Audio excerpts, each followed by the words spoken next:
Kia ora koutou katoa, ko Rebecca Williams, toko ingoa. Hi everyone, I'm Rebecca Williams. I currently manage the forecasting team here at the Reserve Bank, also a former student of Leer's. So hopefully it was you're saying nice things about me. So it's my pleasure to welcome you all today to the final session. It is rather long. I do hope that our international guests are not suffering too much from jet lag, or at least that you're optimally caffeinated. So this final session is using survey data and survey insights to inform some of the key questions that policy makers have. So first off, it's my pleasure to welcome Dr. Mathias Klein from the Riksbank. He has an interest in macroeconomics, macroeconometrics, monetary policy, fiscal policy, and financial friction. So really all that we're here to talk about today.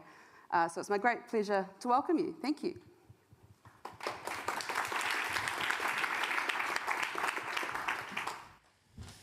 All right. Thank you very much. First of all, thanks to the organizers that I can be here. It's a long trip, but it's worthwhile. A very nice conference. Yeah, great experience. So the paper I will present, it's called What Flattens the Phillips Curve. It's joint work with Edvin Ahlander, who is a PhD student at Stockholm University, and Pappa, who is a student in Madrid.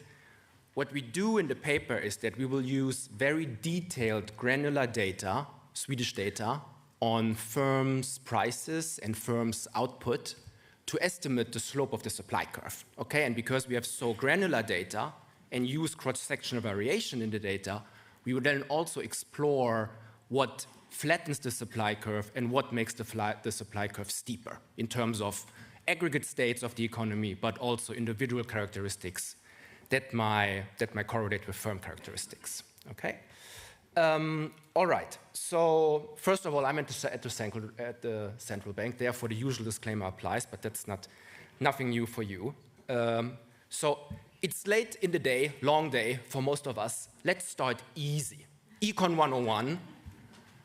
And what we normally teach our student, if we want to understand what is the slope of the supply curve, it's something similar to the exercise that I will just describe in the next minute. Okay? So what we normally assume is, oh, sorry. That's too fast. So what we normally assume that there's a downward sloping demand curve, okay, in P and Q, and we have something like an upward sloping supply curve. Okay? All right, then if we want to understand what is the slope of the supply curve, the natural experiment is to have an exogenous shift in demand that shifts demand, in this case, outwards. Okay, supply stays constant, and then we go from the old equilibrium to the new equilibrium. We take the change in prices divided by the change in quantities, and this gives us the price quantity elasticity, right? That's the example, that's the normal experiment. Now, we can live in a world where the supply curve is steeper, where we get a relatively large increase in prices relative to a similar or a relatively small increase in quantities, or we live in a world where we have something like a flatter supply curve, where for a similar change in quantities, we get a smaller price increase, all right? And this matters a lot whether we live in world A or in world B, because there's a close connection between what firms do and what, for example, the aggregate Phillips curve looks like, okay? And this is at the core of monetary policy making, as most of you know. All right, so that's the natural experiment, okay? Easy to draw this on paper. The problem in the data is that price and quantities, they are normally determined simultaneously, which makes it much harder to estimate something that comes close to the slope of the supply curve when looking at the data. So it's tough to do it, but as I already said, it's super important what is the actual slope of the supply curve, because if you want to design appropriate demand-side policies, they heavily rely on such a measure. Again, think about the aggregate Phillips curve. Monetary policy making, you normally want to transmit real economic outcome into inflation changes, and therefore you want to know about something that is related to the slope of the supply curve or the aggregate Phillips curve. Think about the debate about the flattening of the Phillips curve, another debate about potentially a recent steepening of the Phillips curve. So it's really essential to know something about this animal. Now, what does the literature normally does? This is not the first paper, and for sure it will not be the last paper that tries to estimate the slope of the supply curve. Normally what people do, because often they lack very detailed data on firm-level price setting, they use industry-level variation.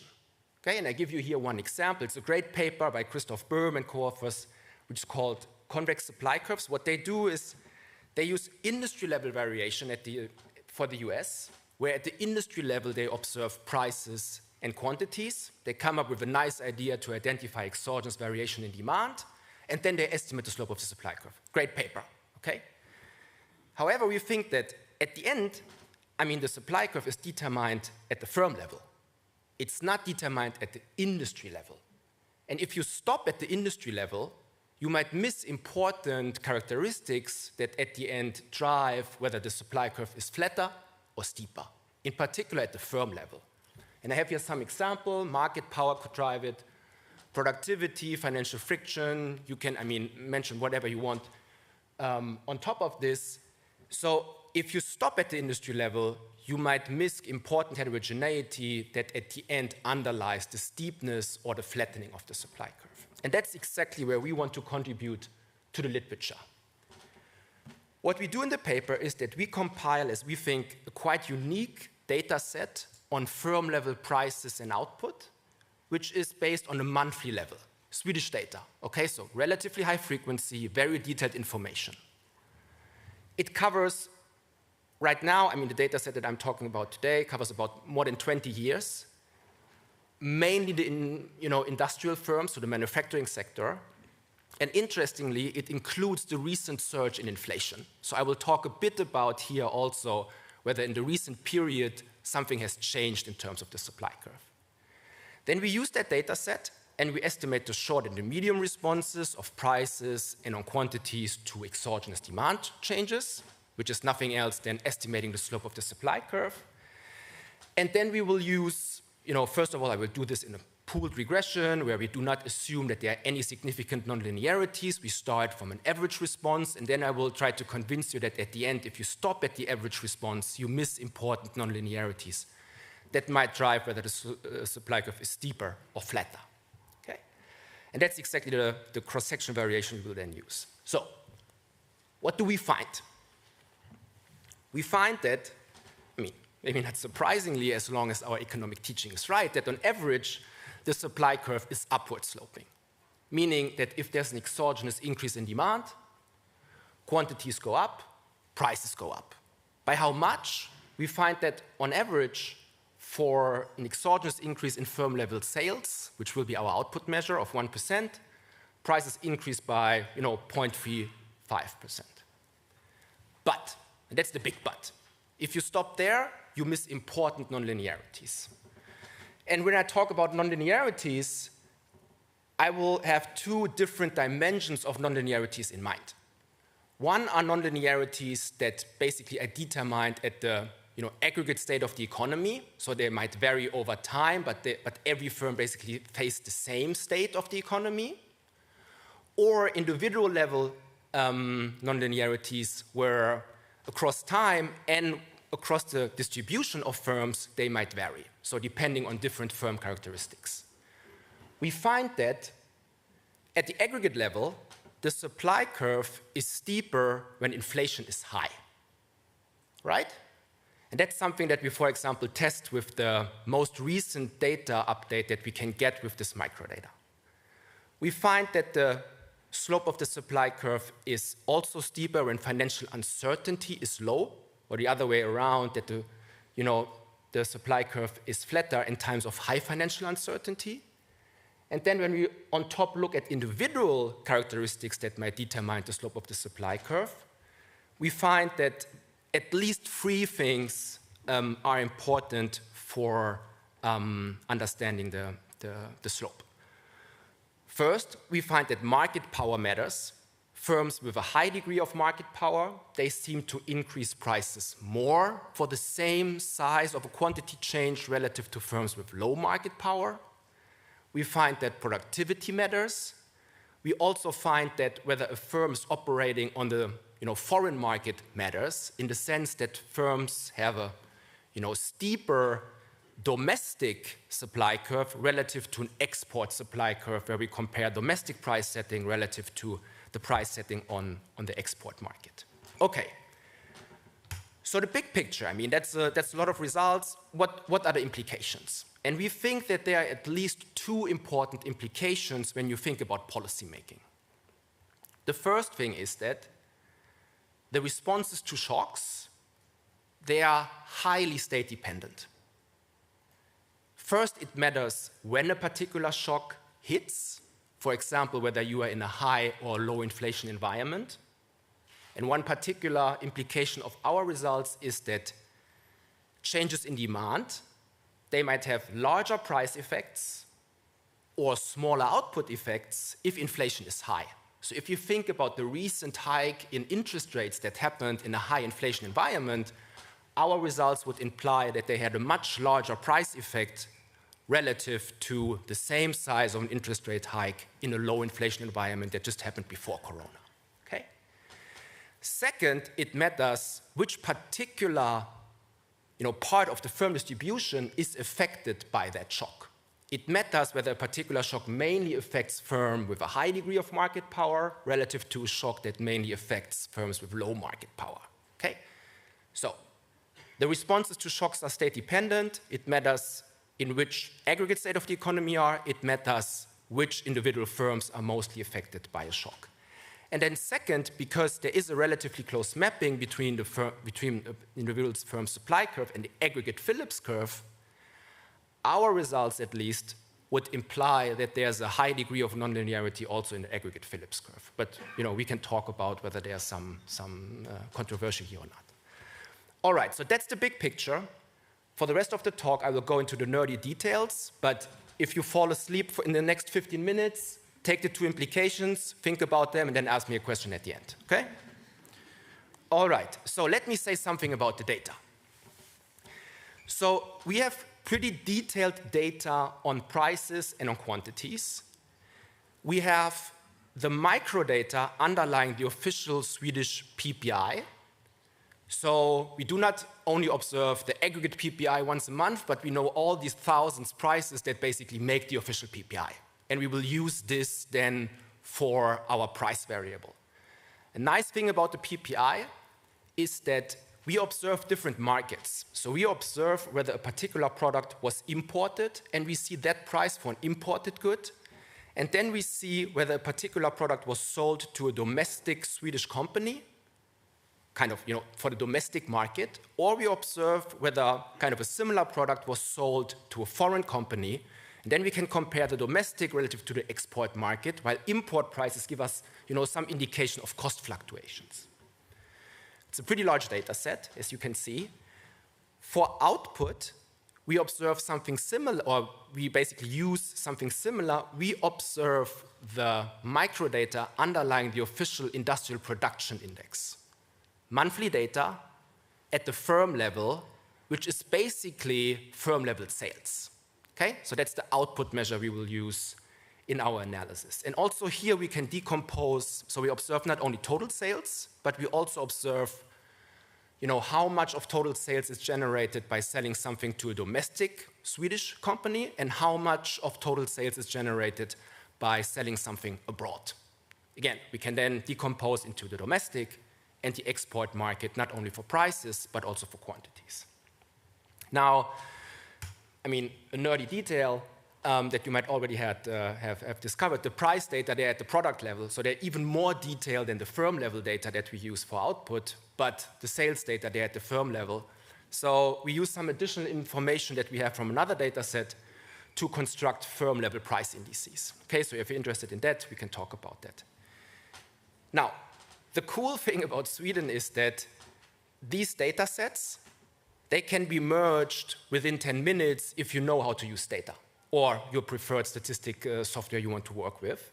And not only that, we can basically merge this also with other data sets like annual admin data on firm level balance sheet information, where we, for example, get information about assets, debt, employment, wage bill that we will use later on to calculate particular firm characteristics. Okay, so briefly, something on the quality of the data.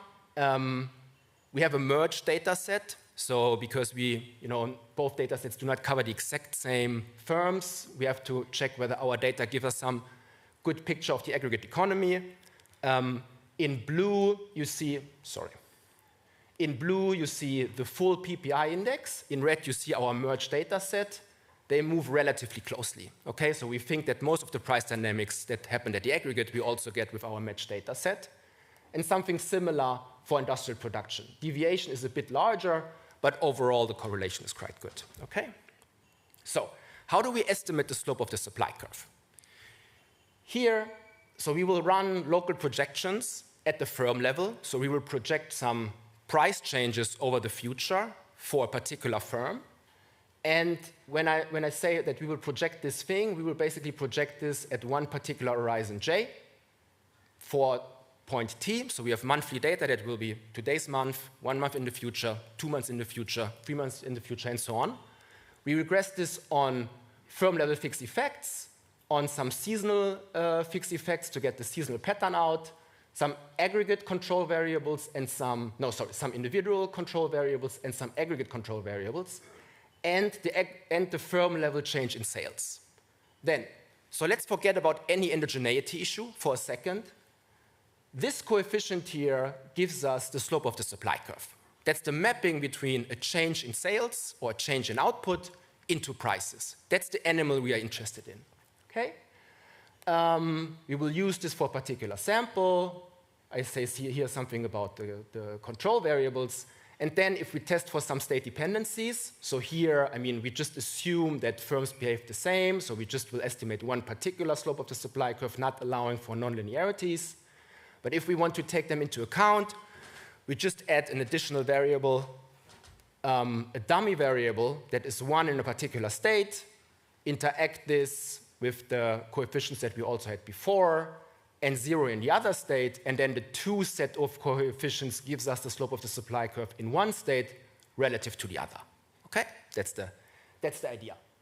Now, as we know, endogeneity is an issue, and therefore we should not go ahead and just estimate that thing by OLS.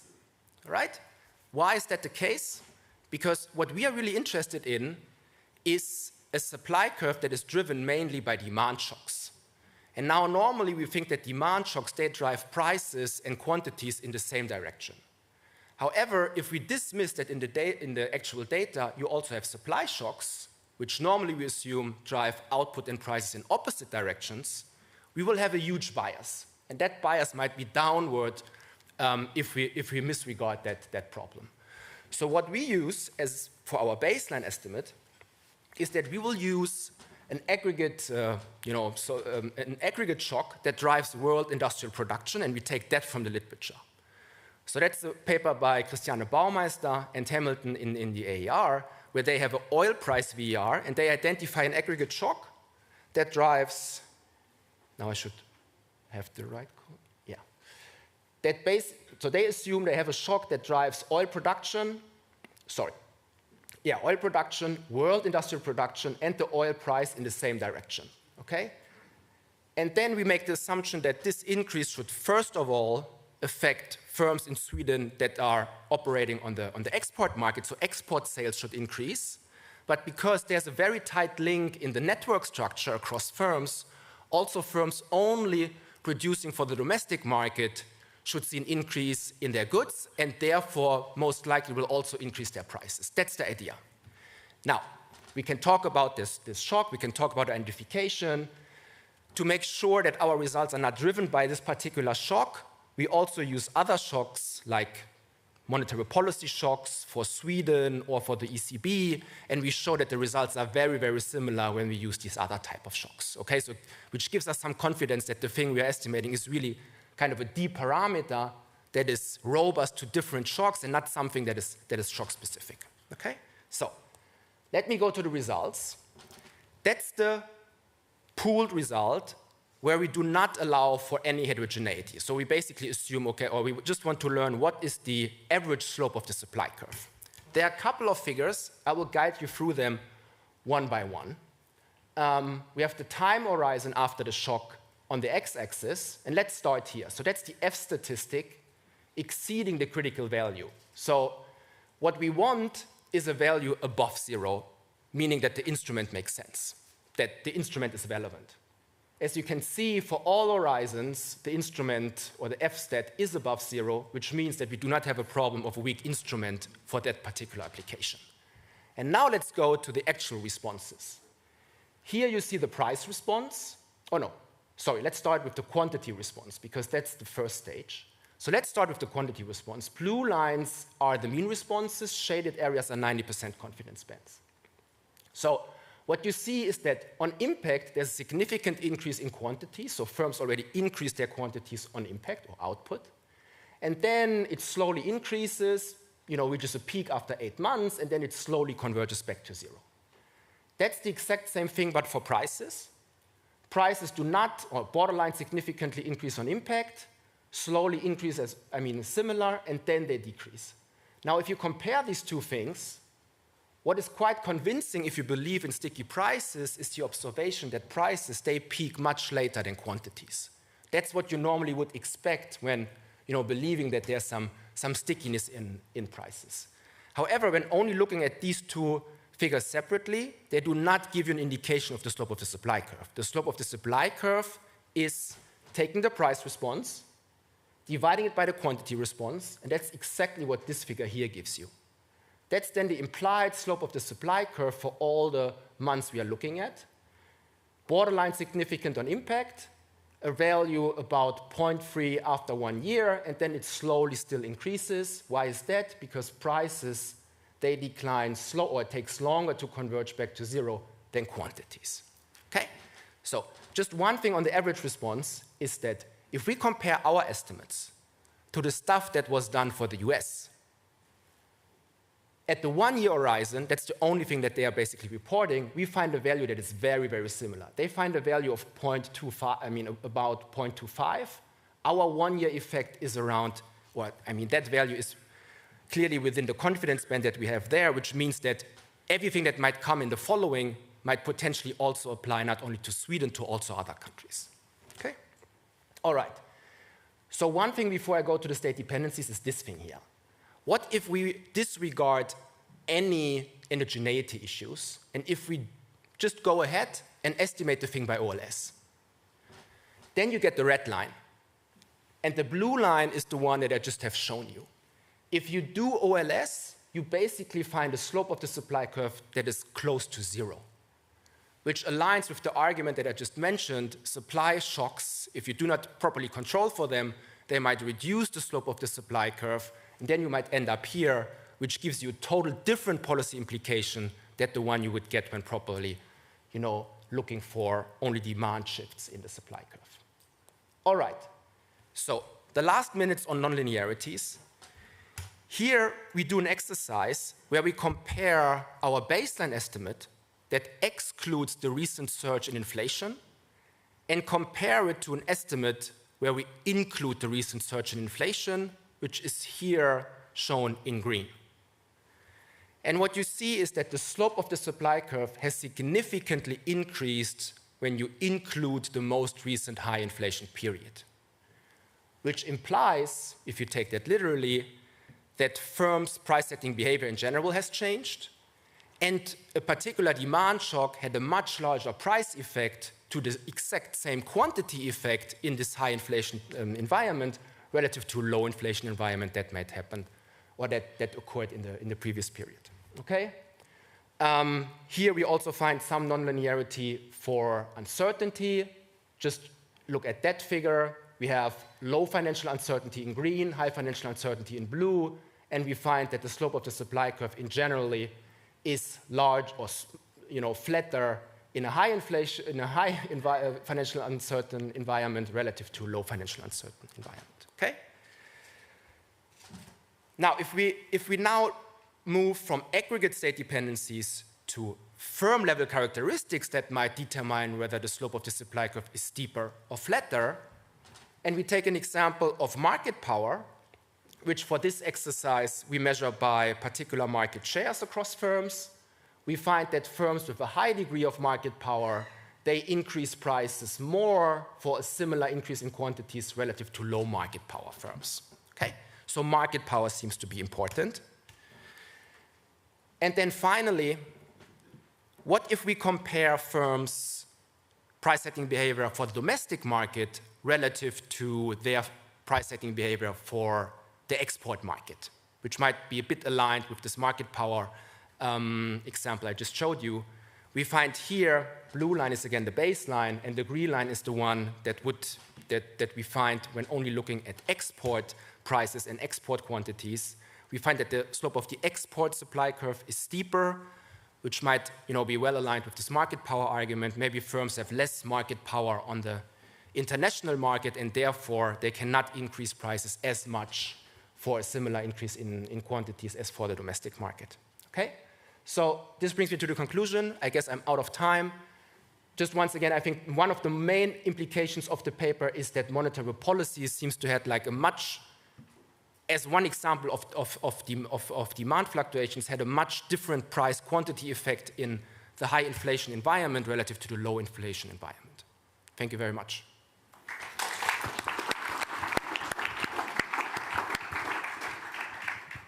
Thank you very much. I just realised I don't have a stop sign, so I wasn't quite sure what to do. But no, that was fascinating, thank you. And I have to say I'm really jealous of the data that you have to look at. Yeah, so opening up for questions. I will start with Dr. Mann and then Paul. But I'll get you to answer one at a time. So you don't that's good. So you don't have to remember. So I, of course, love this kind of stuff and use it all the time. We also have some excellent survey data, and it's been very informative in my decision-making process. The one question that I have is, you have enough information at the firm level to determine whether to look at competition across firms within the same product category. And one of the things that we've found is a consequence of the high inflation period is that it creates an environment where you can have a leader-follower situation, where if your leader raises prices, the followers raise prices too. But we do not see that happening on the downside. So it's very asymmetric, and you get this kind of surging, and then it does not retreat when prices of the leader falls. So I'm just suggesting that you might want to do that too. Yeah, so I mean, quick answer is that at the moment we are working a lot on also asymmetries regarding the shock. So whether prices go up or down, and also in terms of competition right now, we are also combining this with markup estimates that we can do at the firm level, but yeah, I mean, goes in something similar direction. Thank you. I think this is great. I mean, it's really good to take identification seriously and use micro to try and fit into a macro story, which is just wonderful. So just a possible extension, or at least a question, right? For Sweden, do you have estimates that look like the Shapiro estimates for the core PCE in the US? Has that been done? Can you cross-check what you would get out of that methodology against this methodology, like using a data set like this? And then in some ways you're able to sort of, I guess, cross-check as to what's actually driving the underlying supply-side story out of estimates like that. Do you know what I'm saying? So you're doing a more thorough treatment of identification with a micro data set that's really powerful. Can it cross-check a result you'd get on a macro data set that is obviously something that's very topical, given it was part of the previous piece on the Taylor rule and so on? Yeah, I mean, it's a bit challenging, right? Because, I mean, what we want to have is micro-level price decisions as the driving force. Now, in this Shapiro decomposition, you look at aggregate stuff, and then you decompose between supply and demand. Now, I think this comes relatively close to what you're after. When you do not, I mean, when you basically put supply and demand together, you end up with the red line, and that's pretty much off the one that you only get with supply, which might suggest that if you only look at supply-driven, the thing would be negatively sloped, right? So, I mean, this gives you some indication that the shock source matters, and you should, really control for what is the thing that you are after. I have to think about whether we could do this also with some aggregate things. Maybe we could do some some linear interaction where we, similar to the presentation we had earlier, we only look what happens if the main aggregate inflation is driven by supply components relative to demand components. That's something we could potentially do. I haven't thought about it, but I know that the decomposition is available, so we could do that. I just think it's neat to be able to get into the heart of the micro underpinnings for what's going on in terms of the supply side story. But Right. the cross-check against the macro is the really interesting thing from a central banking perspective as well. Right. Anyway. So, I mean, on that, so, I mean, the paper, I mean, it's still work in progress. So at the moment, we do not stop there, okay? So at the moment, what we are doing is we basically build a model that then is much better to also, I mean, then match to the aggregate stuff, like aggregate inflation. But we take all these pieces that we have from the microdata as kind of moments that should then discipline what the model should be able to replicate. But if you want to get an answer on that, when is the next conference? Maybe we can talk about it, okay? But yeah, we are talking about that in terms of a model. I think that's a nice matching. Thank you. Dr. Bernanke. Is this on? Yeah, okay. Really elementary question related to this stronger, steeper curve in the high inflation regime. Couldn't part of that just be that within a given month, input costs and other costs are going up, and that's captured in the nominal? You're regressing nominal price changes on real output, right? Is that right? We regress real, yeah, exactly, yeah. So think about it as a baby Phillips curve, pi equals pi e plus something related to u minus u star. You're ignoring the pi e term. You're relating pi against u minus u star. So if you think, if inflation is higher, inflation expectations are higher, and costs are going up, you expect within a given month that inflation would just be higher on average for a given output gap. Mm-hmm.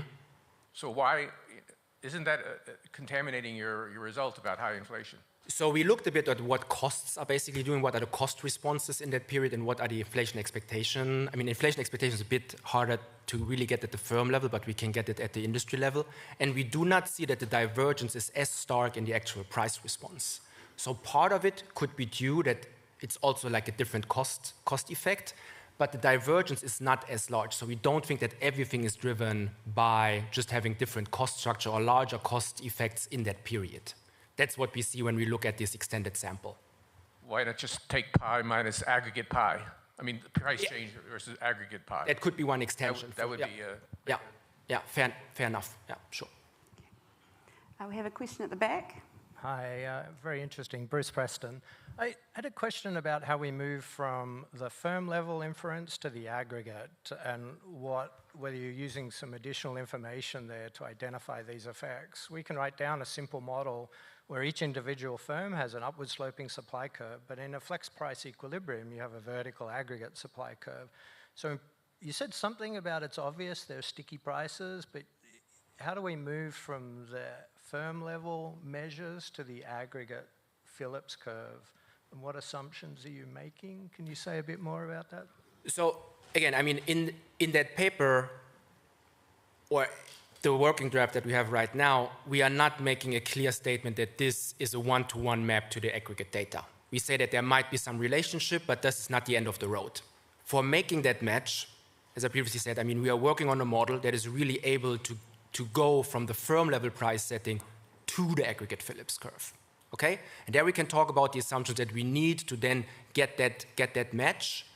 But to be fair about that presentation, we are not saying that this is then the slope of the aggregate Phillips curve. There might be some relationship, but you have to be cautious about that, and therefore we need the model that then at the end hopefully makes the match.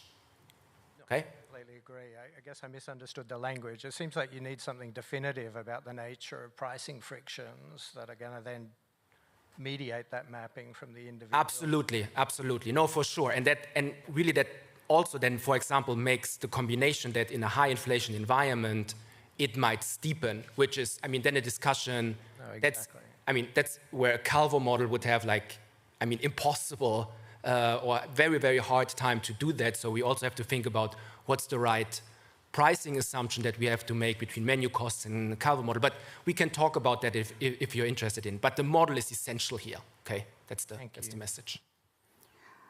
I think we have time for 2 more questions. So, Tim? Yeah, thank you for that. For this slide here, is there any way to tell whether that steepness in the supply curve applies when inflation is high or is steeper during a period after inflation has been high? i.e., could this persist even when inflation drops away? And it might get back to Dr. Pedemonte's point about the role of inflation expectations.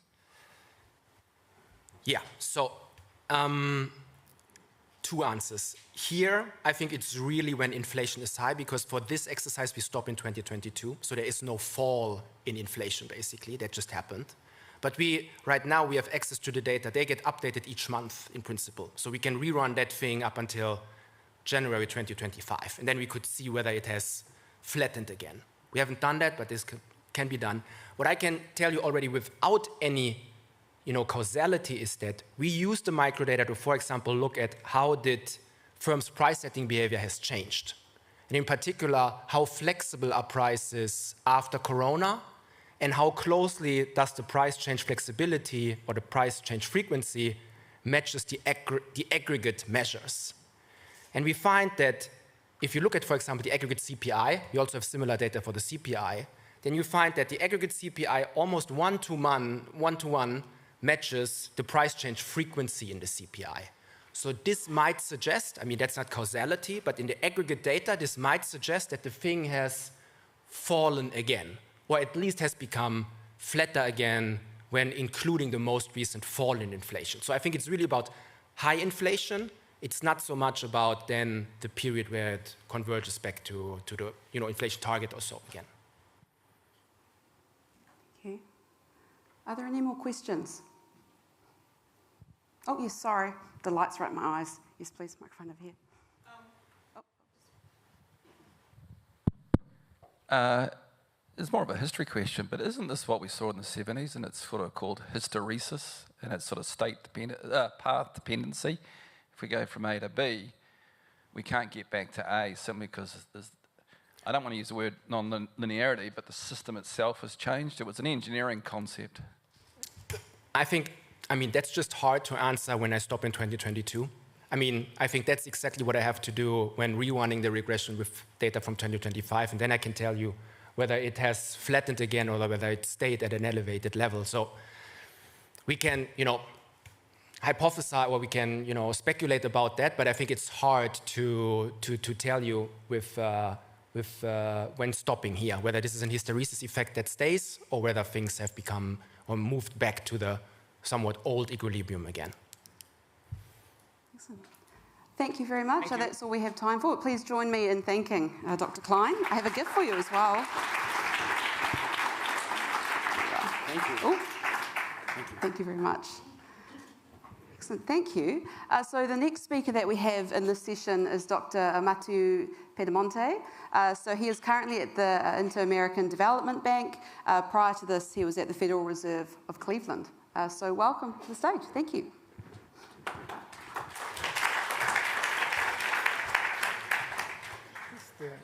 Well, thanks a lot for having our paper in the program. This is joint work with Ina, Ed, John, Rob, and Raphael. So many of my former colleagues are still in the Cleveland Fed, so the usual disclaimer apply, and actually also the same for my institution. And the objective of this paper, what we try to do in this paper, is try to understand how inflation expectation and income growth expectation interact, and whether there is a nature of causality between these two concepts.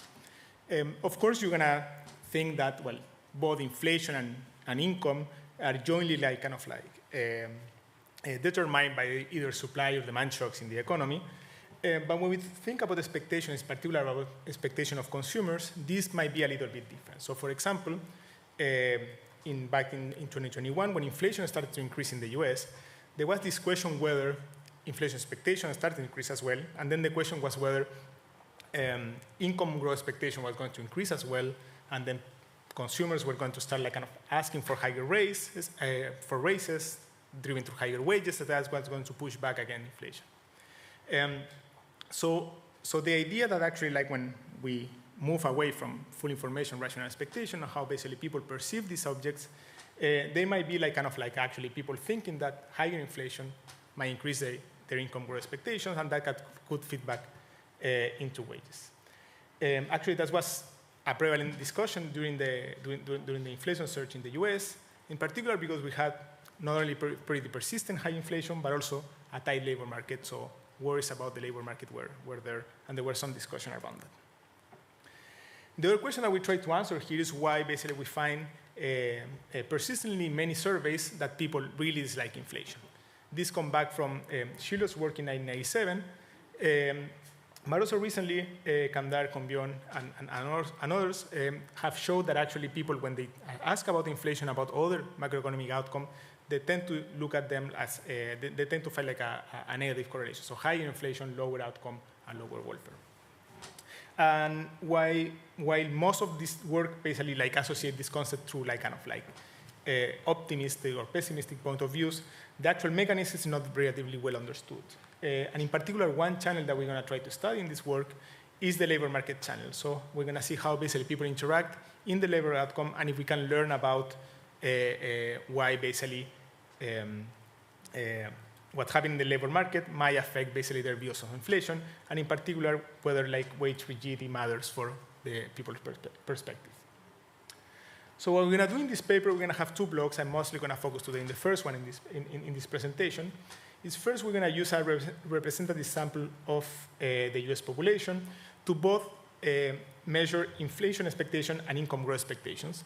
And then using an experimental approach, we're going to give some information to some of these agents, and we're going to see how they change their inflation expectation and income growth expectations.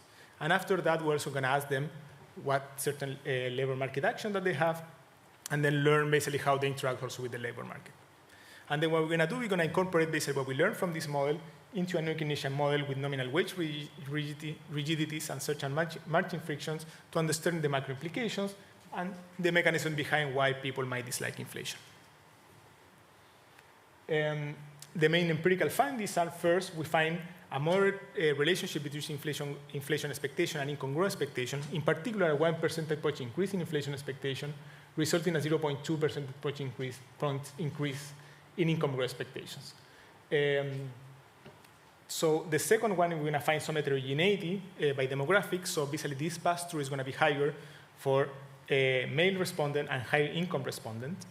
And finally, we're going to find that higher inflation expectation exert a small but causal impact on labor market action. In particular, we find that a 1 percentage point increase in inflation expectation results in a 0.11 percentage point increase in the likelihood to apply to another job.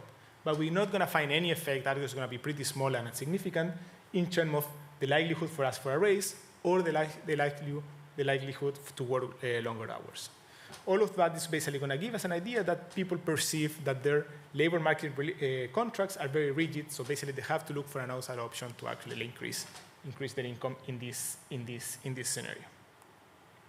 In terms of the model, first we're going to, relative to a counterfactor with a unit pass-through, we're going to learn about the macroeconomic implication of basically this more like kind of rigid labor market outcome.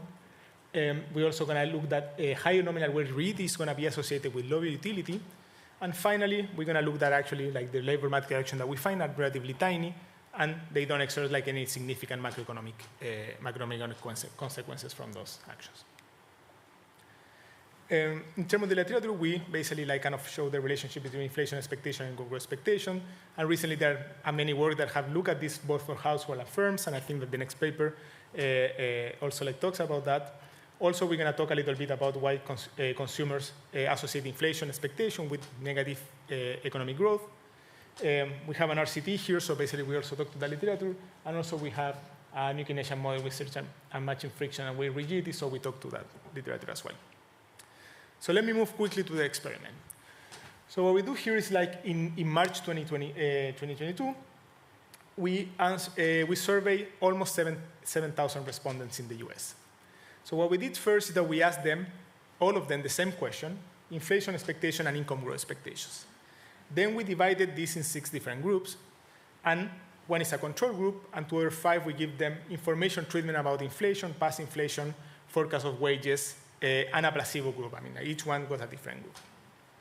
At this point, basically, like these groups, all these groups, so at this point before the information treatment, all these groups are the same. So we randomize, they're equivalent the same. Then we give them information treatment, and then we ask them again with slightly different questions, what are the inflation expectations and the income growth expectations? At this point, the only difference between any of these groups is that some of them receive information and some of them did not receive information. So that means if we find a different reaction, like different answer, like in this question here relatively to this one, it has to come from the information treatment that we give them. So we're first going to test whether this information treatment was efficient, actually, like kind of like looking, changing their expectations. And finally, we're going to look at labor market actions. And again, relying on this different, and the only different in this very controlled environmental, very controlled experiment is the information treatment that we're going to give them. And in a way, basically, the variation that we're going to explode is that we're going to find like different views about inflation. So basically, people are going to have different views, and they're going to adjust this information with the treatment, and then they're going to adjust basically how they see the economy in the future and how they react in the labor market action. Here, like nothing have changed in the economy. They know that this is information that we give to themselves. So basically, here we are allowing each consumer to have their own mental model of what's going on in the economy. So we have like an average of the reaction that these consumers are going to have. In terms of the prior question, so here like we differentiate between prior and posterior. So this is the question that we asked before the treatment. And in order to do this, basically we rely on what we call the indirect consumer inflation expectation. That's a product that we have been running with Morning Consult and the Callum Fed. We have another paper where we explain the methodology. This is a weekly measure of inflation expectation. At the time was for almost like 20,000 respondents. Now it's like between 15 and 10,000, and we publish it every week in the website of Zebra. And it's a question that is a little bit unconventional with most of the questions that you have, and it relates to this idea that actually like people might perceive that inflation is too political, for example, or might not understand the topic. So this question asks them, instead of asking directly for inflation expectation, there's this kind of indirect utility version that given your expectation about the development of price and goods and services during the next 12 months, how would your income have to change to make you equally well off relative to your current situation, such that you can buy the same amount of goods and services. And then they can say whether that basically it's going to increase, decrease, or stay the same. Then we're going to give them, we have also like another question about incongruent expectation and about how much your income is going to change in the next 12 months.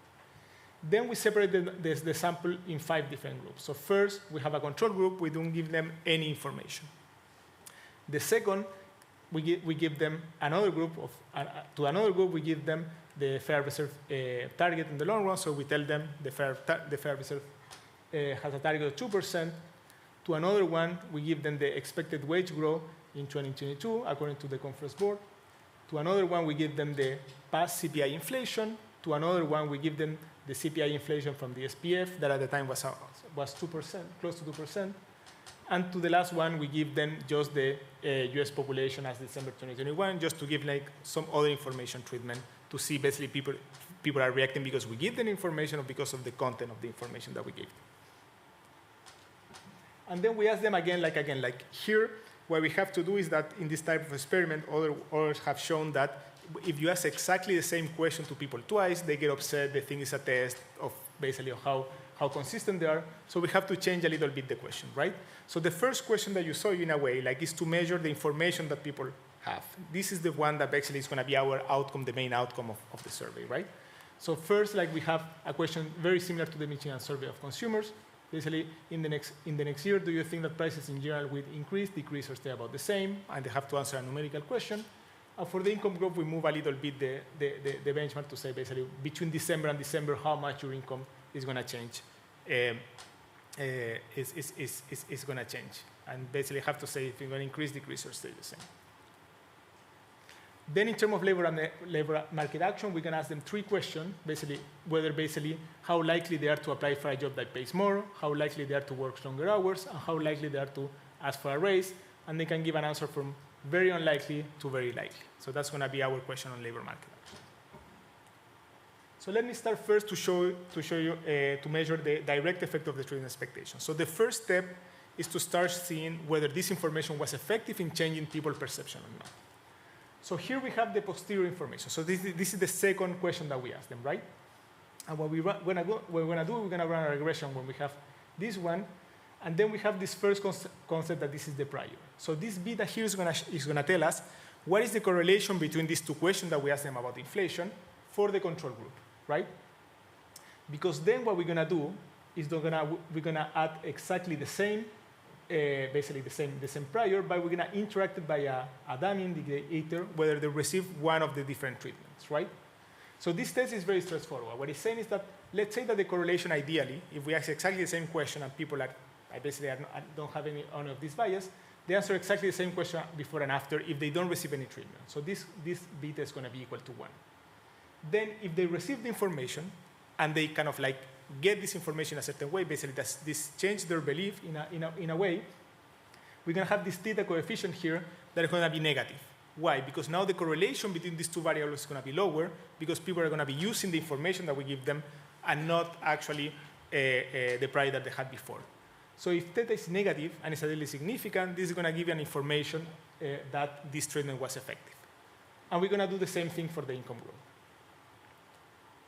So this is the table. I'm just plotting the theta. So I'm using different type of basically ways of basically controlling for outliers.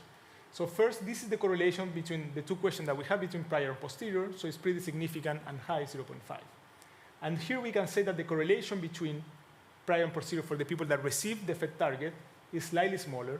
For the people that receive the wage income growth, it's also smaller. For people that receive the past inflation, it's actually something like half of the original one. Same for the SPF. And for the placebo, basically 0. That means that actually people that receive this information, they have a lower correlation between their prior and the posterior. This means that they took this information because the only difference, again, between the treated and the control group is that some people receive information and the other people didn't. And this is consistent for different treatment.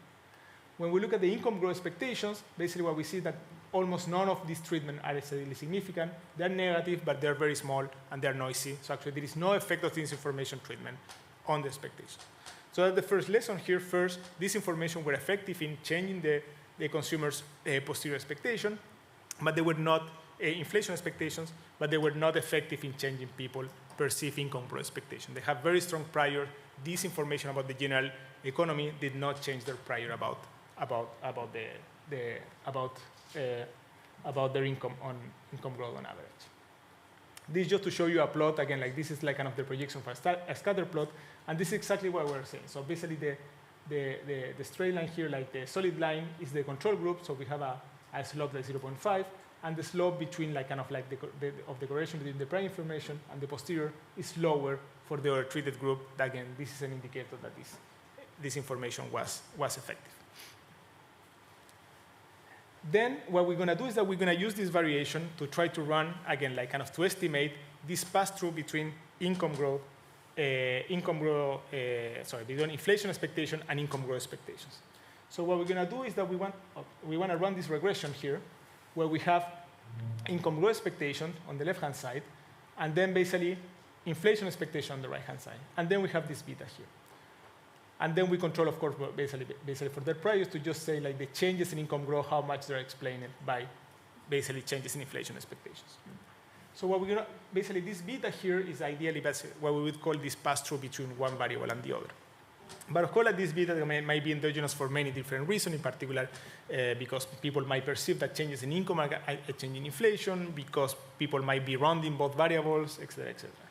So what we're gonna do, instead of just running this regression, we're going to instrument this variable here with the variation that is coming from the treatment that we give them. So in a way, what we're going to do, we're only going to select the variation that is coming from the treated groups, that basically, and how much they change on average the inflation expectations. And that's basically what we're going to use to estimate this beta, getting like a 0 variation for the control and the placebo group. So we're going to estimate how much people change their income growth expectation after changing a certain amount of inflation expectation, given that we give them an information that actually changed the inflation expectation and was related with inflation. So how does this work? First, we have basically random assignment. So basically this group are basically the same beforehand.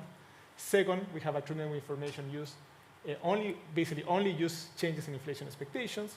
Second, this is publicly available information. So basically we just rely on deviation from full information, from full information. And again, finally, we're going to use treatments about inflation and only inflation to measure the pass-through from inflation to income growth expectations. So this is the result. Let's focus on the first two tables. This is when we run just an OLS. The pass-through is small and significant. And this is what's happened when we run the regression. But using the instrument, we have a strong instrument. And then we find a pass-through of 0.2. That means that when consumers change, basically when because of the treatment, consumers change their inflation expectation in 1 percentage point. They increase their income growth expectation only by 0.2%. In another way to think about this is basically when there is a 1% increase in inflation expectations, they perceive that the real income is going to go down by 0.8 percentage points.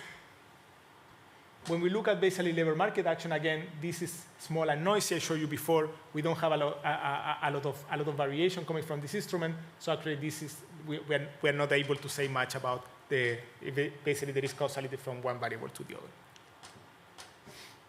In terms of heterogeneity of the pass-through, again, we divide this by male and female and different income. We also test basically for this different, and we have some significant effect.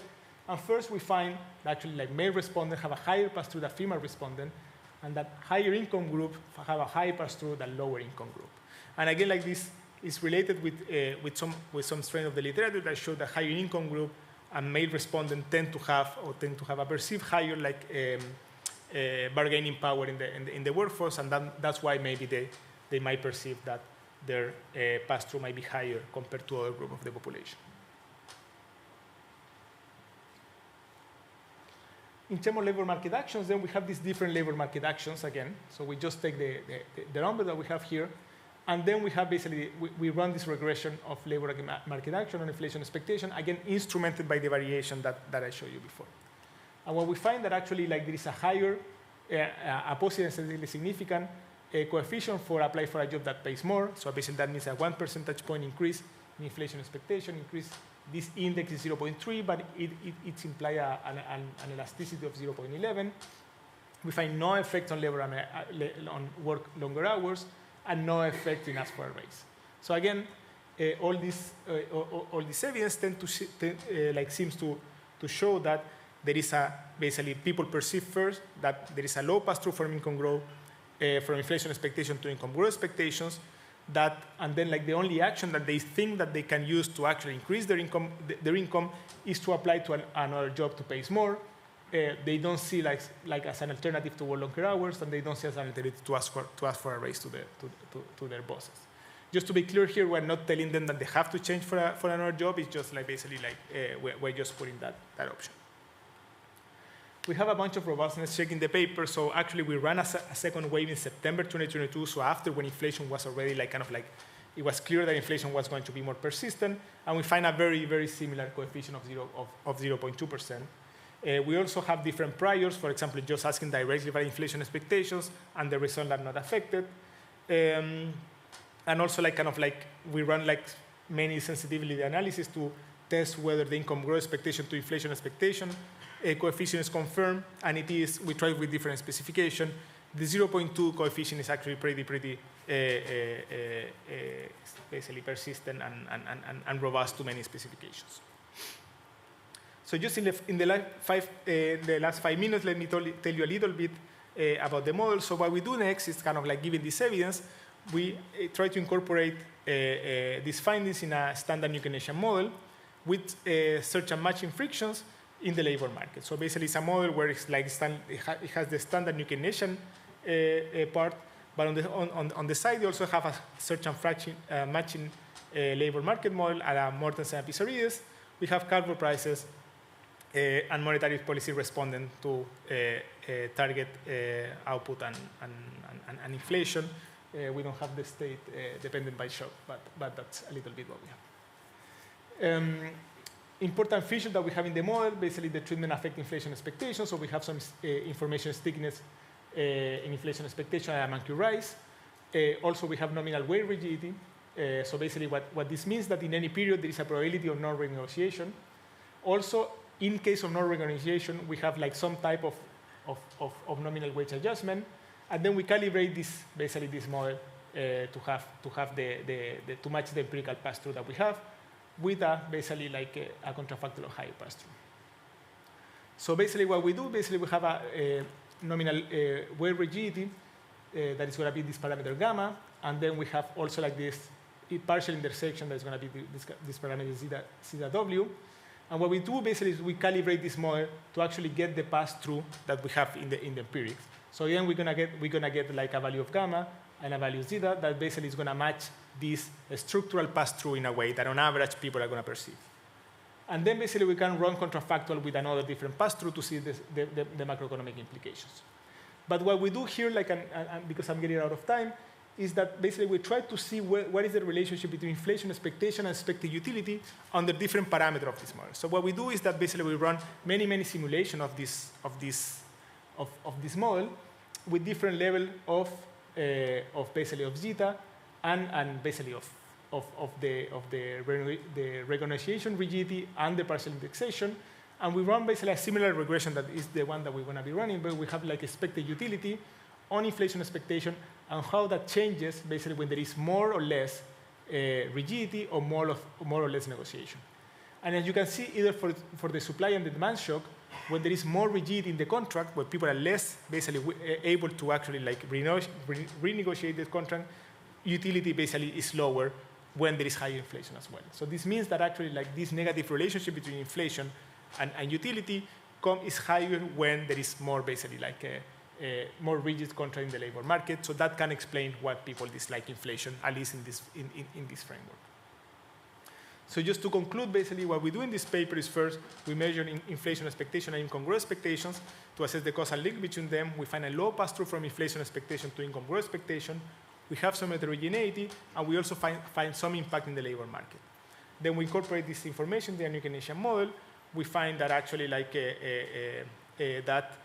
higher rigidity in the labor contract actually like increase this utility of this supply and demand shock in terms of inflation, and that can explain why people dislike inflation in this economy. Thank you.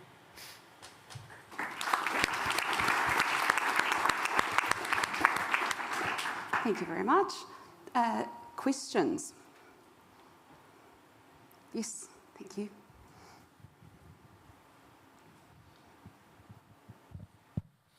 Very interesting. I mean, great survey. I'm just puzzled a bit by the observation that the relationship only works in one direction, but higher income expectations do not lead to higher price expectations, right? Do you have a story why this is the case? And for example, does this also apply to the model? Can you replicate that result also in the model, that the relationship is not there between income expectations and price expectations? So I guess like kind of the best answer so one question is about the aggregate economy, and the other question is about your own wages, right? This is not asking about the general wages. So in a way, what we see here is that people perceive some small but significant pass-through between like some aggregate variable that is income, to basically like your personal relationship, your personal variable that is wages, but not the other way around. So maybe it might be like a story that people have a higher way to understand that something that happened in their wages is coming because of an aggregate behavior, and that can also have implications for wages. In that sense, I mean, we try to find some results there. Like it would have been like very interesting to find a result from your own wages to something about the aggregate economy, but we didn't find that much. And there is recent work that actually like show, and this is Strancheva recent paper, that actually what she finds, and it would be consistent with this, that people tend to perceive that basically what happened in their own labor market on their own wages is basically own productivity shocks, and what happened in the economy, prices in general, basically is not related with what happened in their wages. So maybe that can explain that link. Now we translate in the model, like we don't have idiosyncratic shocks in a way, but it would be an interesting way to actually look at that. But yeah, that's a very interesting point. Thanks. Thank you. Yes, thank you, Caitlin. Thank you. This is really, really interesting. I've got a question about the, I guess, like experiment design or the respondents. So did you test for like financial literacy amongst the participants? And if not, do you think that would, I guess, be an important control to have? Thank you. Yes, actually, like in that other paper that we have about the survey, we showed that actually financial literacy is a very important, basically, driver of inflation expectations. Actually, like Dakunta and Koder also have a paper in Finland, I think, when they show basically how cognitive disabilities actually can explain inflation expectations. So all of that matters a lot. In this context in particular, we have not looked at that interaction. First, we rely on randomization. So basically, the groups are identical as before and after. And secondly, like for this particular experiment, we don't have we don't have actually the data to actually see whether there is a different pass-through, for example, depending on the financial literacy of consumers. So the short answer is that that's a very important point, and that's very relevant for people form expectations, but we don't have exactly the data to actually look at something particular here.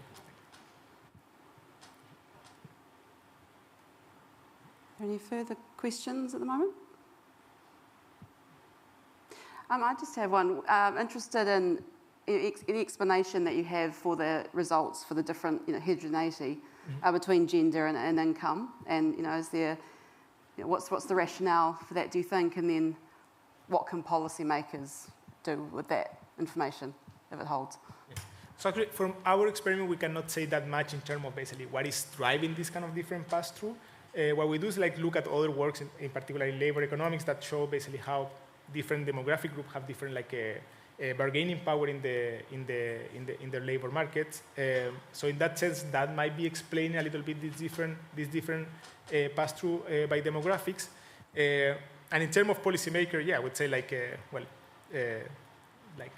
increasing the bargaining power of different groups might help to actually reduce this kind of negative real income effect of this inflationary expected inflationary shocks. So that's what I would say. Thank you. Arthur. Thanks, very nice paper, thanks. Just following up from the last question, the first question you ask about to elicit inflation expectations, about how much more income would you need to make up for the increase in prices to leave you as well off or whatever. Have you checked whether the answer to that is related to any demographic characteristics? Because what I worry about is that richer people might say, well, I don't need any more money to make up, I only spend 70% of my income anyway. So they may have a different response to that question than poorer people. Yeah, so this is outside the paper. We have another paper only about that question that is already published, and then we did very different tests, like changing the question, comparing with similar question, etc. We find demographic differences between what people answer in that question, and that they're related with income, gender. But it's the same thing that happened with any other questions. For example, when you take the New York survey or the Michigan survey, also higher income tend to have lower inflation expectation. Female respondents tend to have higher inflation expectation, etc., etc. So in that way, we find very similar patterns that basically people that survey that only ask for basically just prices in general, etc. We also try with different formulation of the exact same question. So in terms of consumption spending or utility, I guess of course if I'm eating my saving, there is basically, depending on what people understand, but if I'm eating my saving and would not be necessarily equally well off than if I don't eat in my saving, for example. But all of that is covered in that paper. In particular about this paper, what we did is that actually in a follow-up exercise, we changed that prior information for something more like the survey of the New York Fed survey of inflation expectations. So in one is prices, in the other was inflation, only inflation, and we find, again, pretty similar results. So it seems that whatever bias might be in this particular question is not affecting, again, the difference between the treated and the control group. That is the variation that we explore here, and that's important. I mean, everybody's receiving the same prior information, so whatever influence that this question might have is going to be equal for both, and then we are comparing the answer between these two different groups, to see whether basically people that received the treatment is different to people that didn't receive the treatment, given all the information similar. We haven't tested though, I think because we have a small sample size, whether this heterogeneous effect might be influenced by this particular question, but that's something that we could explore in a follow-up exercise. Just to follow up, was one of your demographic characteristics, do you have whether the people are homeowners or renters, and whether they have a mortgage or not?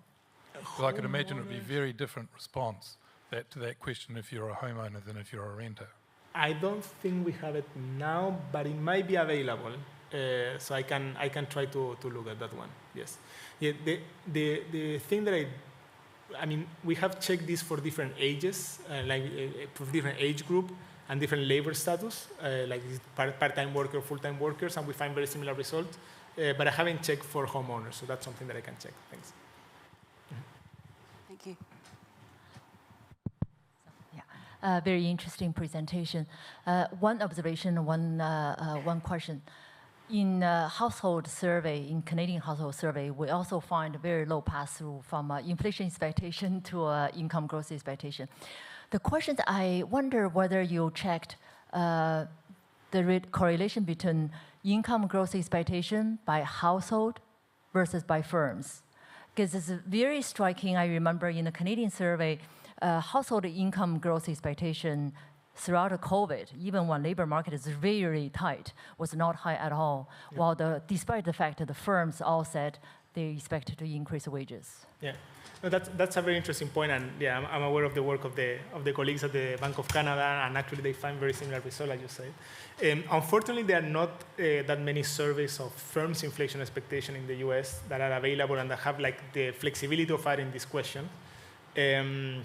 I know some work from Germany that Sebastian Link and co-author have, and they find different like pass-through from firms and consumers. I know the one in Canada, but I guess like for this experiment, we only did it with firms, and I'm not fully aware of other like kind of like experimental setup that you could do in the US with firms. But that would be super interesting to look at. There is another work of Andrade and co-author in France that is actually a little bit pre like 2020, so in the pre-pandemic period. And they also find like a very small pass-through for firms from inflation expectation to their expected wage, from wage expectations for their firms. But the divergence between firms and household on income growth expectation. Okay, yeah, no. For the US, we haven't checked that. I mean. And again, like I know the survey in Germany, in France, but I'm not aware of any data. But that's something super interesting to look at. Yeah, thanks. Are there any further questions from the room at this stage? No? Thank you. I do just have, oh, you do, Paul? Or? No. I do have a kind of speculative one. Are you looking to expand this into any other countries, this particular approach? Because I'd be really interested how different labour market structures influence these results in terms of especially the labour market response that you're finding? So actually we were, and we did, but it didn't work. That's the short answer. So in particular, what happened is that at some point we tried to scale this to many countries actually to look at different like kind of frameworks, and then in order to basically to be able to show a result here, we need actually like a treatment effect that affects inflation expectations. And there is this new work from Michael Weber, Holly Covio, and Yuri, and many other co-authors that they look at basically how when inflation increases in many countries, what happened is that actually the sensitivity of inflation expectation to this information treatment was lower and lower and lower. And in particular, in that experiment that we did like at the end of 2022 when inflation was high in many countries. So we give an information treatment to consumers, but actually they didn't change their expectation with that information treatment at the time. Maybe because we made the wrong information treatment, and also because probably they were aware about the information that we already gave them, so it didn't work.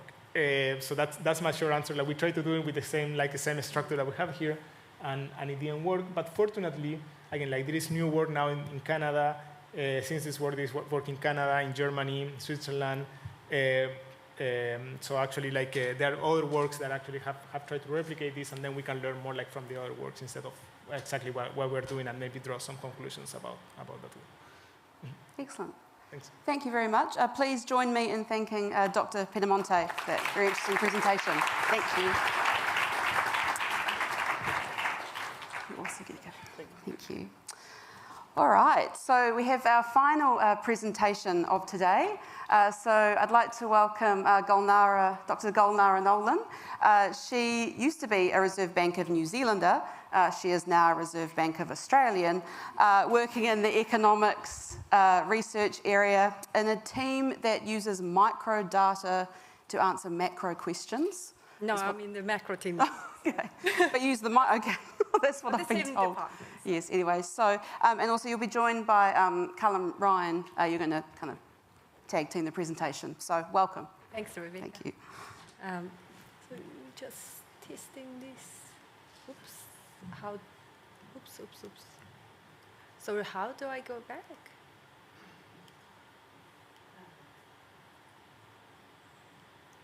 It's the smaller button. It's red smaller button. There are a few buttons, right? Yeah, I got it. Okay, so hello everyone. Thanks to the RBNZ for accepting our paper and inviting us to this wonderful conference. It's an honor to be here. And I have to say, I have missed my homeland, New Zealand, very much. So today, Callum and I work in the same team in the Economic Research Department. We're going to present our joint paper with my other RBA colleagues, Anthony, Yad, Jonathan, on how do households form inflation and wage expectations. And this research was also highlighted in Sarah Hunter's speech, so we're very excited to share the insights from our paper today. So why does this research matter? Inflation expectations are of first-order importance in modern macroeconomics. Both in our models and empirically, they influence households and firms' decision around wage and price setting, consumption, savings, investment, and job search. So understanding inflation expectations is quite crucial to the design and execution of monetary policy strategy. For example, whether policymakers can look through supply shocks depends on their confidence that inflation expectations will remain well anchored. The usefulness of forward guidance and makeup of policy frameworks like flexible average inflation targeting also hinges on how policymakers' communication affect expectations. There is a large literature that studies how inflation expectations are formed, but there is a relatively small but growing literature on the formation of wage expectations. Wage expectations influence households' decision through their effect on income expectations and influence pricing decisions through the effect on firms' cost. So in this work, we study the formation of inflation and wage expectations together. I'm going to spend a few slides summarizing our main results and policy implications, then we will move on to the details. So what we do in this paper, we look at how survey measures of inflation and wage expectations from a common data set and using a common empirical framework. We want to try to understand the similarities and differences on each kind of expectations and how they are formed. So specifically, we're examining 1 year ahead expectations for Australian households since the late 1990s. And we set out a series of stylized facts for both inflation and wage expectation that can hopefully shed some light on how they are formed. So here is a one-slide summary of those stylized facts. In general, we find that households appear to have a more supply-side view of inflation in the sense that their inflation expectations are consistent with a view that supply shocks are driving inflation. There is generally a negative relationship between households' perception of economic conditions and their inflation expectations. And there is only a weak link between households' wage and inflation expectations. In contrast, households' wage expectations are more consistent with the demand-side view of the economy, and there is a positive relationship between economic conditions and wage growth expectations. The other broad difference we find is that households tend to be more backward-looking when they are forming inflation expectations, in that they tend to extrapolate from past inflation outcomes, rather than taking into account more forward-looking information, as irrational forecasters might do. In contrast, households' wage expectations depend a bit less on past wage growth outcomes and appear to be more forward-looking. So what does it mean for policy? Here we have three key policy implications from this paper. First is households' supply-side view of inflation means that they may not recognize this trade-off between inflation and output. That is the core of monetary policy. This makes communicating policy quite difficult. For example, suppose that the central bank communicates that it's trying to reduce demand to follow inflation. This might have minimal effect on inflation expectations or could even raise them. And households might be unwilling to bear the real cost of reducing inflation because they don't understand the trade-off. And conversely, if this commitment is misperceived in terms of real incomes rather than real interest rates, promising higher inflation when we are at the zero low bound could actually lead households to reduce spending. This highlights the importance of education for central banks. They need to enhance public understanding of the relationship between prices, wages, and economic activity that monetary policy relies on. A second implication is that our finding that inflation expectations contain a significant backward-looking component implies that the current policy decisions affect outcomes far into the future through slow-moving expectations. This means that optimal policy must be preemptive because current policy decisions affect the future trade-offs that policymakers face. That said, inflation expectations still have a forward-looking component, and wage expectations are more forward-looking still, so there is still a role for forward-looking communication and history-dependent policy frameworks like flexible average inflation targeting.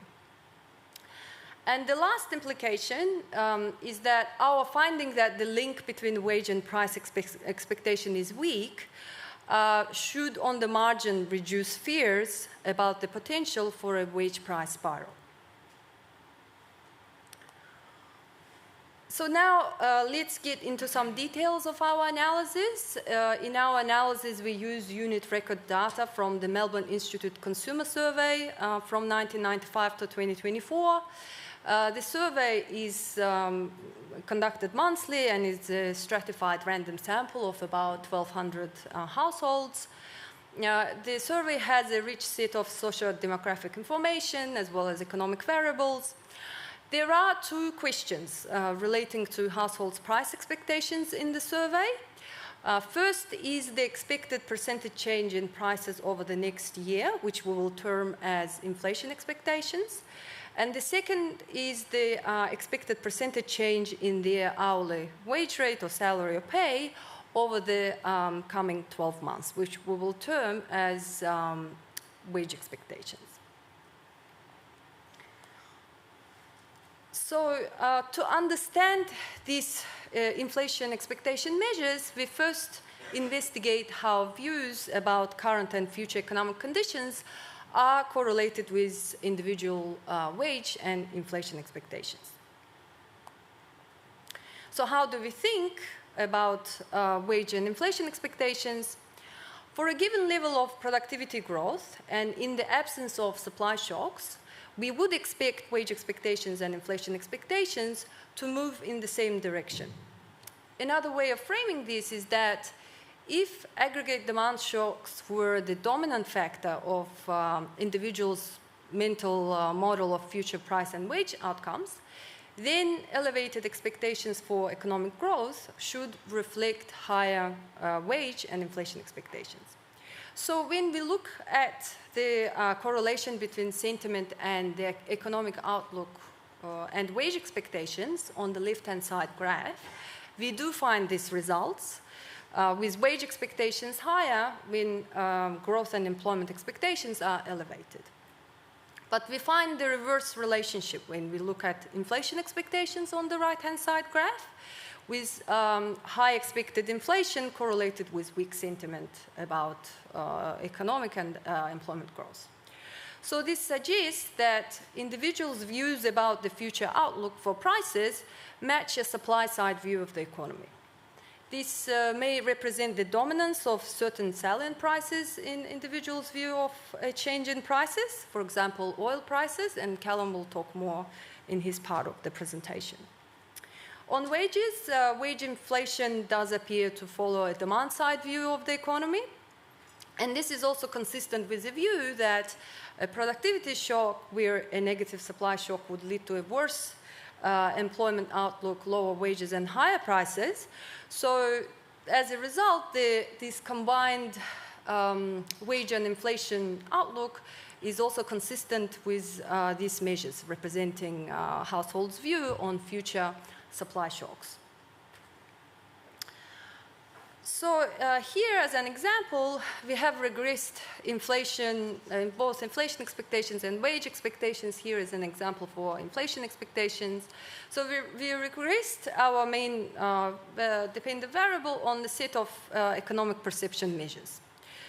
For example, we find that those who expect worse economic conditions expect higher inflation. This either indicates that inflation expectations give additional information about the individual circumstances that is not captured in other questions, or that inflation is viewed as negatively related to the success of the economy when individuals respond to these surveys. Now, in order to think about relationship between wage and inflation expectations, we can also look how correlated those two measures are. If it was purely a supply-side driven view that caused both, then there should be a negative relationship between both indicators. But if they were driven on the basis of expectations about different shocks, demand versus supply, we could still find a positive relationship between the two.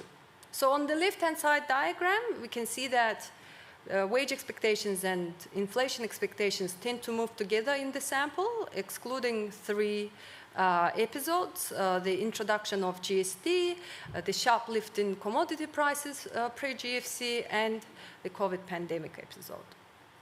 On the right-hand side diagram, we show both the relationship between wage expectations on the x-axis and either inflation expectations or inflation perceptions. So the main takeaway from these plots that wage expectations and inflation expectations are positively correlated, especially when we remove zero wage expectations. And second is that inflation perceptions and inflation expectations are tightly related, indicating that current pricing pressures have a significant impact on inflation expectations. So, in order to investigate the nature of these expectation measures more systematically, we also use observed monetary policy shocks or demand shocks to model how responsive these two measures are to these shocks.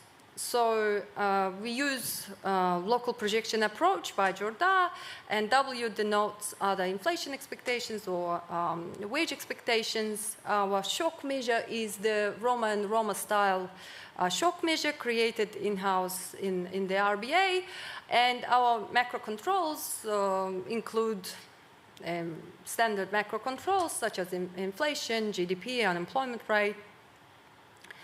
So by doing so, we do not find the significant effect of monetary policy shocks on either inflation or wage expectations. So this suggests that inflation expectations are not influenced by monetary policy actions directly. This may indicate that inflation expectations are particularly well anchored because individuals do not update their wage or price setting behavior following an exogenous variation in the cash rate, believing that central bank is taking actions to counteract other shocks.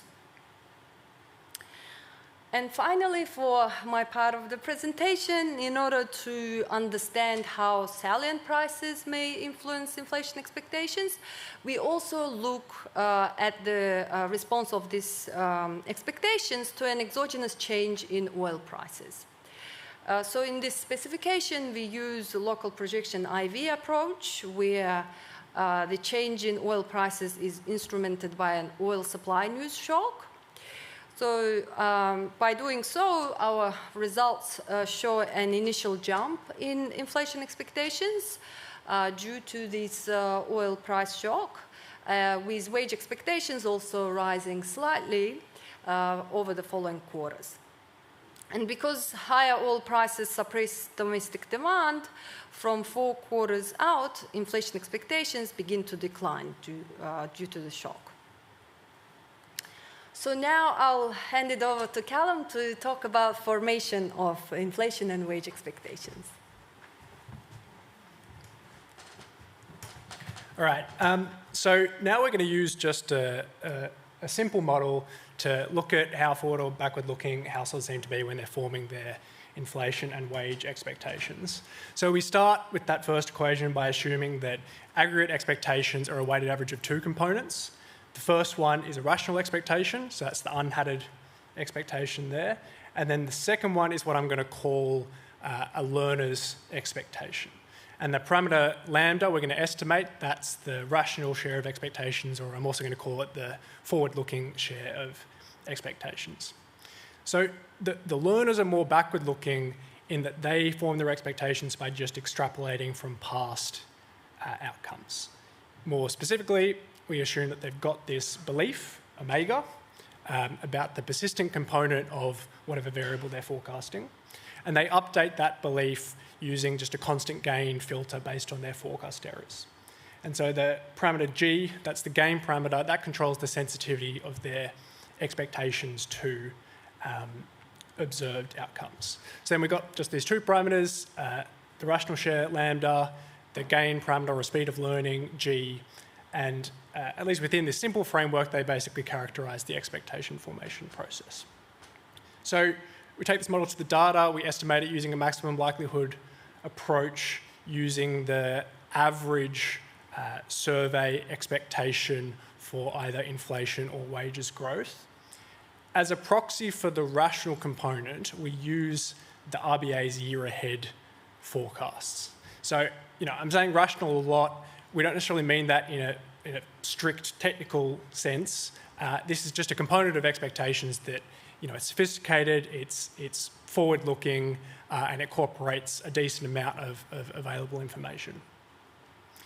The learners in the model, they update their expectations based on their forecast errors for year-ended growth in either the headline CPI or WPI, which is a measure of wages growth in Australia. Okay, so for inflation expectations, this is what we get. We find that the forward-looking component accounts for a bit under a quarter of household inflation expectations, with the remaining 3 quarters following that backward-looking learning process. The gain in that learning process is 0.11, so about 11% of each forecast error is incorporated into expectations. The graph on the left there, that shows the fit. One thing you can see is that in the most recent period, the model has over-predicted expectations, so they've come down faster than the model would have expected as inflation has fallen. Simple exercise to consider why we re-estimate the model, but we let lambda and G change in September 2021 at the start of the inflation surge. If we do that, we find that we can explain the recent fall if households became a little bit more forward-looking, so lambda increased a little bit, but especially if the expectations became less sensitive, or if the backward-looking component of their expectations became less sensitive to data. So in other words, that backward-looking component didn't increase as much as we would ordinarily expect, given the size of the inflation surprises over this period. So one explanation might be maybe households formed the view that the variance of transitory shocks had increased, so they attributed more of the inflation surprises to transitory shocks and didn't incorporate them as much into their expectations. we can explore heterogeneity in inflation expectations by estimating the model for different subgroups. So here's estimates for different income groups, housing status groups, and age groups. To my eye, the estimates are not that different, but the main pattern is that households that are higher income, that are homeowners, and especially those that are older, tend to have higher lambdas and higher G.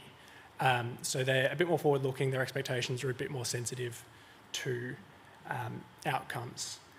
So, you know, I think arguably it's possible that for some of those subgroups, their expectations might have an outsized effect on aggregate variables. You know, if these are people that are more likely to be unconstrained, or if they're people that are more likely to be decision makers within firms, you know, maybe a policymaker that cares about aggregate quantities might want to assume that expectations are a bit more forward-looking and a bit more sensitive to outcomes than just the aggregate baseline model suggests. Okay, so for wage expectations, we get a much higher point estimate for lambda. So we find the forward-looking component accounts for 56% of wage expectations, up from 22% for inflation. The gain parameter is not that different from what it was for inflation.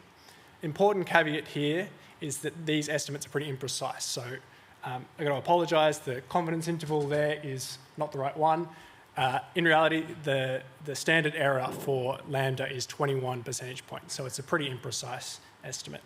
You know, that said, we've done some robustness. It's not obvious how to interpret some of the underlying wage expectations data, and we do consistently get this result that lambda is higher for wages than for inflation. And possibly that makes sense. You know, when households are forecasting their wage, it's a price that in some sense is fairly specific to them. They might have a lot of information about it. When they're forecasting inflation, they're forecasting this aggregate variable that's determined by all these different external factors. So it's maybe more reasonable that they rely to a greater extent on just past historical inflation. Okay, so this is the last thing we'll show you. We can think about salient prices. So we've shown that inflation expectations have this significant backward-looking component, but up to now we've assumed that that component learns just from headline inflation. Instead, we can extend the model to let that backward-looking component learn from not just headline inflation, but also a range of other potentially salient prices. So we can see whether are there any salient prices that have an effect on inflation expectations over and above their effect via headline inflation. We consider this very broad group of potentially salient prices, things like fuel, food, electricity, rent, housing, and also some prices that maybe aren't in the CPI, like house prices or mortgage rates. But the only consistent result we get is that fuel prices are overweighted. So they're given weight up over and above their effect on headline inflation. And that's pretty consistent with the international literature and the Australian literature. I think, to me, the most surprising result here is that none of those other price series, at least within this aggregate framework, seem to have an effect beyond their effect on headline inflation. Okay, so you know, we've provided this set of stylized facts from a common data set on wage and inflation expectations. Our framing is that inflation expectations seem a bit more backward-looking and consistent with the supply-side view of the world. Wage expectations more forward-looking, consistent with the demand-side view of the world. And Gulnara discussed the policy implications at the start, so I'll leave it there.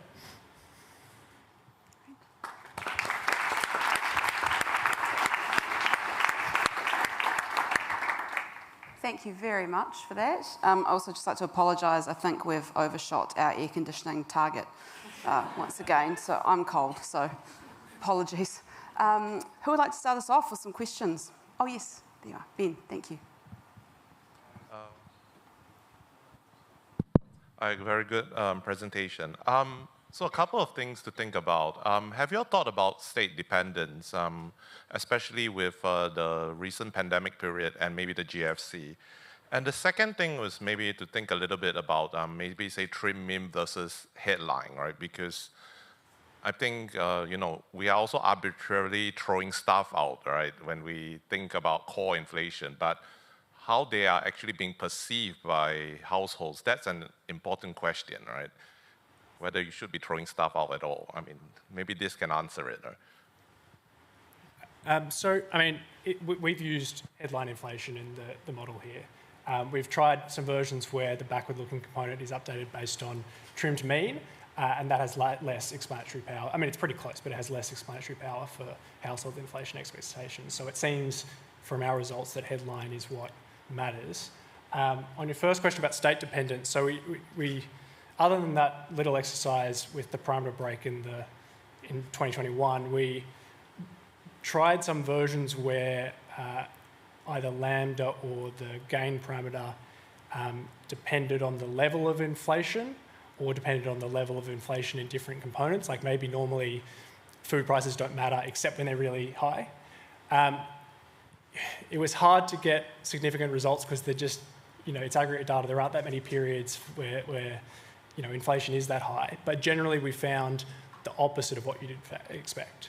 So the weight that households appeared to be placing on surprises in headline inflation or surprises in other price series was lower when the level was really high. So it's, again, it might be that they think that they're transitory fluctuations that they tune out or something. But yeah, we didn't have super strong results. I'd just like to collect a couple more questions just so we know. Got the microphones moving. So, Catherine, thank you. Any others?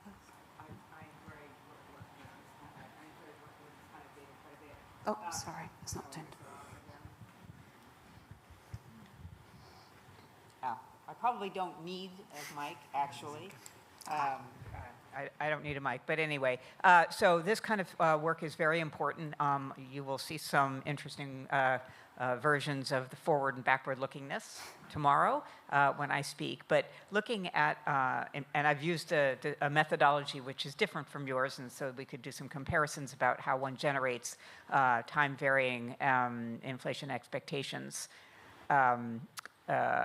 variables. But the comment here about backward-looking inflation expectations and persistence, a year and a half ago, I have a speech that looks at the consequences of this type of forward versus backward-lookingness in terms of inflation expectations. And the outcome is pretty seriously nonlinear in that small changes in forward versus backward-looking share of agents has a big implication for how hard monetary policy has to work and for how long.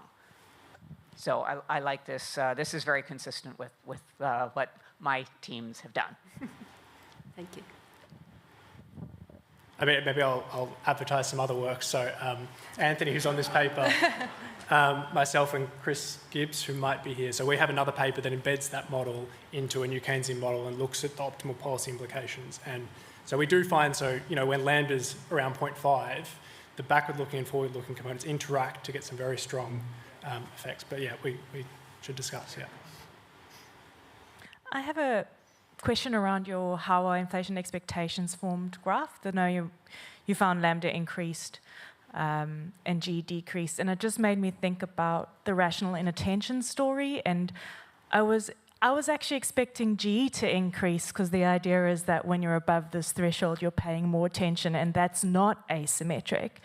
So are we saying that people became, like the people who were backward-looking are paying so much attention now that they've become rational and left a whole bunch of learning people behind, so then that goes down? Or do you think it's maybe we need to do a couple of extra tests there to see if we can actually tell what's happening to expectations formation when we are on the way down? Because I know we spoke a lot about it on our side, about whether that inattention is not just threshold, but asymmetric as well. Yeah, so I mean, I was surprised as well. I expected G to go up. If you do it with, we've done it with the expectations of union officials, and their G goes right up. Problem is it's a short sample period. But yeah, other than households believing the variance of transitory shocks had increased, the only other explanation I could think of was along the lines of what you're saying, that there's sort of within group heterogeneity, and these people have become more rational, entered the rational bucket, leaving behind the people that just never really pay attention, and that's why G falls. Further questions? Yes, just at the back there, thank you. Someone's bringing your mic, thank you. Oh, thank you so much for the great presentation.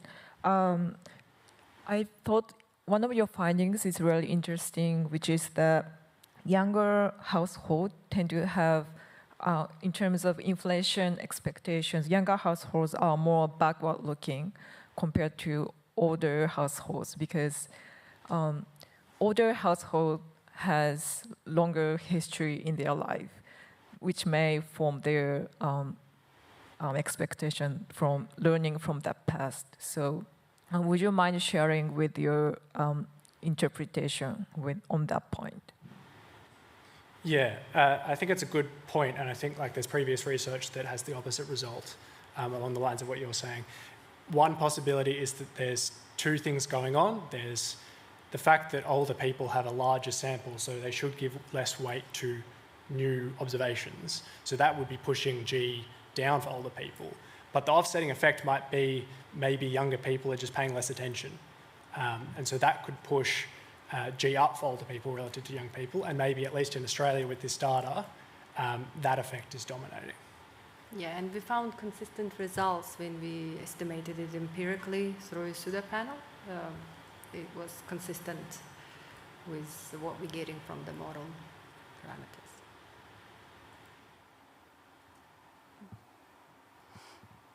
Yes, just at the front. Thank you.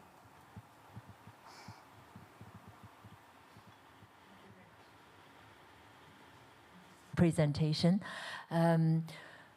You focus on 1 year ahead inflation expectation, and you said it's largely backward-looking.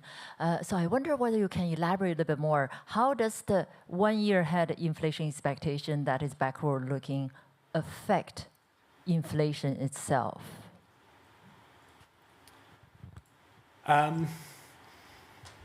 So yeah, going a bit beyond this work, we haven't studied that in any of this work. Some other colleagues at the RBA have tried putting these 1 year ahead inflation expectations measures into the inflation models, and they find that it has some explanatory power for inflation. Not a huge amount. Standard theory New Keynesian model would suggest that 1 year ahead inflation expectations should be an important driver in inflation. But yeah, I don't really have a detailed. Because that could just be simply reflection of the backward-lookingness. So basically, it's pi t minus 1 explains pi t rather than inflation expectation. It's the serial correlation part. Oh, so you think about like an endogeneity issue with our model, right? So yeah, okay. So there is potentially an endogeneity risk because we've got inflation expectations on the left-hand side, inflation on the right-hand side. Inflation enters with a lag, so it doesn't solve the issue, but yeah, you don't have the contemporaneous reverse causation issue. But yeah, definitely I wouldn't treat this as a rigorous structural model. If you've got serially correlated unincluded stuff, it could be biasing G up a little. It's not obvious to me what effect it would have on lambda, because that stuff should affect both the rational term and the backward-looking term. But yeah, it could bias G up a bit. Fun? Yeah, Callum, I won't let the RBA completely off the hook about whether this is the rational expectation. I think before you said just rational, you put in forward-looking, and that's good. But maybe have you looked at whether the correlation between the backward-looking component or backward-looking measure and the RBA's forecast has changed over time? So has it become more forward-looking, or at least not just the same as a backward-looking measure? And maybe this is related to another question, looking at survey measures like the consensus economics survey, but maybe that's a different horizon. So on the second part, we have tried using sort of other professional forecasters' expectations as an alternative proxy for the rational component, if that's what you mean. We get very, very similar results. Those professional forecasters' expectations are generally pretty similar to the RBA's forecasts. Looking at the correlation between the RBA's forecast and the backwards-looking component, I mean, that's a good idea. We haven't tried it. We should try that. The other thing we did, we estimated these parameters within a DSG model. So that means we don't need a proxy for the rational expectation, but it depends how much you trust the DSG model specification, we get reasonably similar parameter estimates from that. I think we get a higher G from that. Yeah. Excellent. Are there any further questions? No? Okay, well, thank you very much. Please join me in thanking our presenters, Callum and Ryan. Wait. I'm going to chase you. Oh, sorry. No, thank you very much.